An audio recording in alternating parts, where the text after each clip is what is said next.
Ihr hattet gefragt, wie entscheide ich bei einem großen Quilttop, was ist da das richtige Motiv, sodass es nachher keine bösen Überraschungen gibt. Wie ich das mache, das seht ihr in diesem Video. Herzlich willkommen bei Needle Engine. Mein Name ist Elke und wir legen los.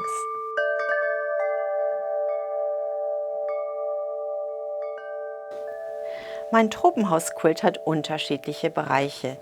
Wir hatten ihn gearbeitet mit den Melange-Stoffen von Stoff Fabrics und diese vielen Möglichkeiten an Farben haben wir hier jetzt sehr gut genutzt. Aber wie wird sich das Ganze verändern, wenn wir nun einfach darüber quilten? Unsere unterschiedlichen Bereiche stellen ganz unterschiedliche Anforderungen. Und ich möchte das Ganze ein bisschen teilen. Ich möchte meine Agave für sich behandeln. Ich möchte den Bambus für sich behandeln. Wir haben die Schmetterlinge. Auch die sollen später ganz genau als Schmetterlinge erkennbar sein.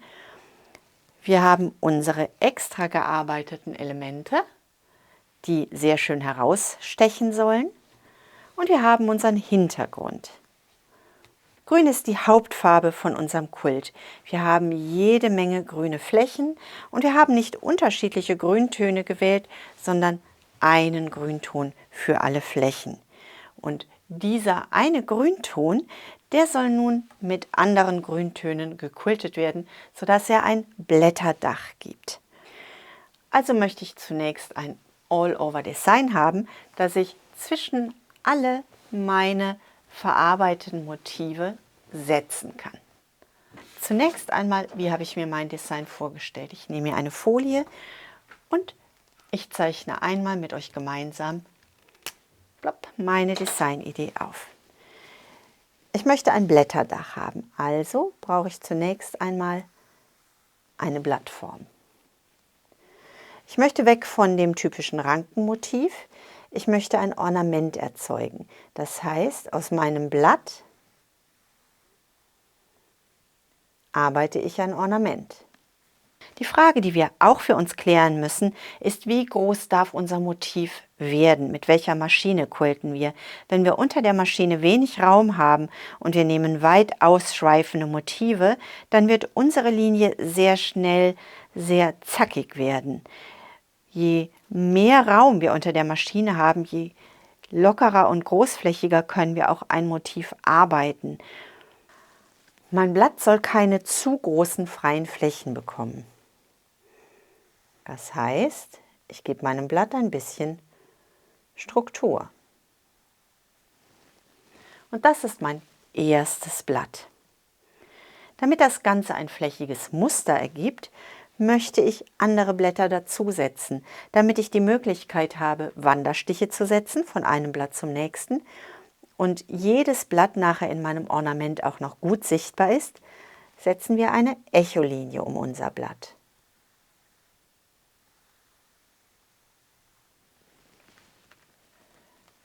Unser nächstes Blatt kann nun beginnen, wo immer wir das wollen.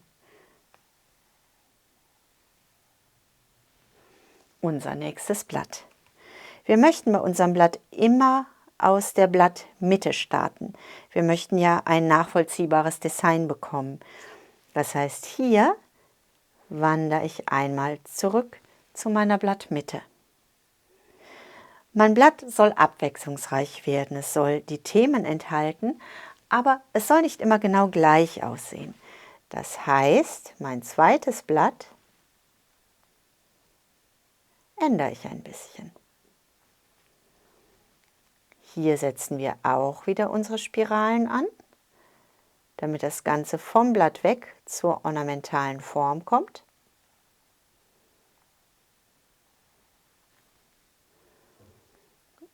Und wir füllen unsere Seite.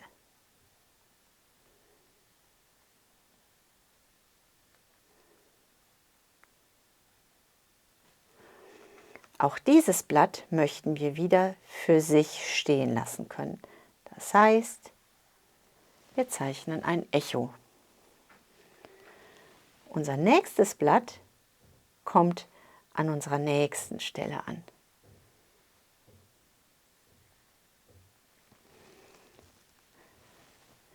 Wir wandern erneut zur Mitte. Wir können sagen, wir nehmen die Mitte, die hier schon vorgegeben ist, oder wir können sagen, wir bauen ein bisschen Spannung ein und verschieben das Ganze.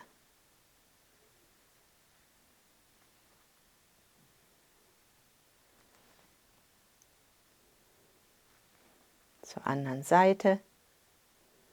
Später arbeiten wir das Ganze aus einem Strich.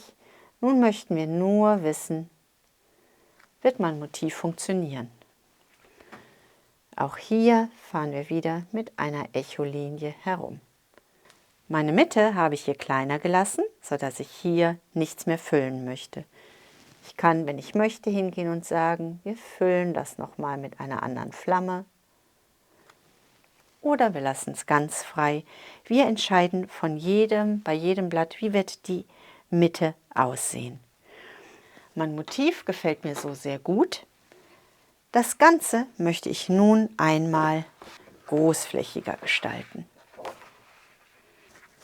Mein Motiv wächst mit der Zeit immer weiter und dieses Stück Motiv nutze ich jetzt und schaue mir an, was würde denn passieren, wenn dieses Motiv über meine anderen Motive wandert. Vielleicht ist das ja eine Idee, dass ich sage, boah, das gefällt mir so gut, hey, daraus wird ein All-Over-Motiv, das setze ich überall ein. Und wir überlegen, dieses Grundmotiv, das entwickelte, gefällt mir das zum Beispiel auf meinem Bambus.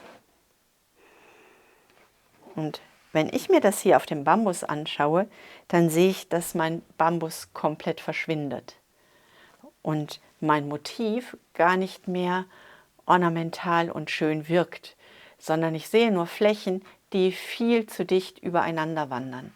Mein Motiv, das hier noch sehr klar ist, wird hier verschwinden. Also möchte ich, dass mein Motiv nicht zu dem Bambusmotiv kommt. Mein Quiltmotiv möchte ich also an einer Seite lassen. Es darf ein bisschen überlappen, das ist kein Problem. Dann sieht das Ganze lebendig aus, aber es soll nicht komplett auf meinem Bambus liegen. Wenn ich das jetzt halte, dann gefällt mir die Idee, mein Blatt wandert in den Bambus hinein, sehr gut. Vielleicht lasse ich es sogar ein bisschen mehr hineinwandern, aber dann wird es mir hier wieder zu viel. Das müsste ich dann mit meinem Design ein bisschen ändern. Und mein Bambusblatt habe ich dann noch hier über. Damit sich mein Motiv, mein Blättermotiv gut abhebt und ein bisschen gespiegelt wird, möchte ich vielleicht meinen Bambus gar nicht richtig quilten, sondern einfach nur mit einem Lineal eine Linie absetzen, sodass die geraden Linien mein Blättermotiv noch mehr hervorholen. Und mein Motiv wächst in meinen Bambus hinein, es bleibt aber ein separates Motiv. Das gefällt mir an dieser Stelle sehr gut. Wie sieht das denn nun aus, wenn wir das Ganze weiterschieben? In meiner Agave möchte ich später auch mein Chamäleon setzen. Überall mal ein Chamäleon. Wenn ich jetzt weiß, das hier ist all das, das als Thema schon festgelegt ist auf meiner Agave und ich lege jetzt noch dieses Ornament darüber, dann ist das sehr viel. Das heißt, auch hier möchte ich mich jetzt gegen mein Ornament entscheiden. Hier wandert jetzt mein Motiv in die Agave hinein. Hier möchte ich mein Chamäleon einsetzen. Meinen Bambus habe ich schon mit ganz klaren, starken Linien geplant und das ist das nächste Motiv. Und dieses Motiv möchte ich ein bisschen mehr auf Distanz bringen. Ich habe ja schon eine extra betonte Fläche. Das heißt, wenn ich die Fläche mal wegnehme, mein Chamäleon zur Seite lege, möchte ich also eigentlich nur eine Struktur haben, die wir hier in diese Agave einsetzen. Eine Struktur, die ornamental ist, die zu meinen Blättern passt,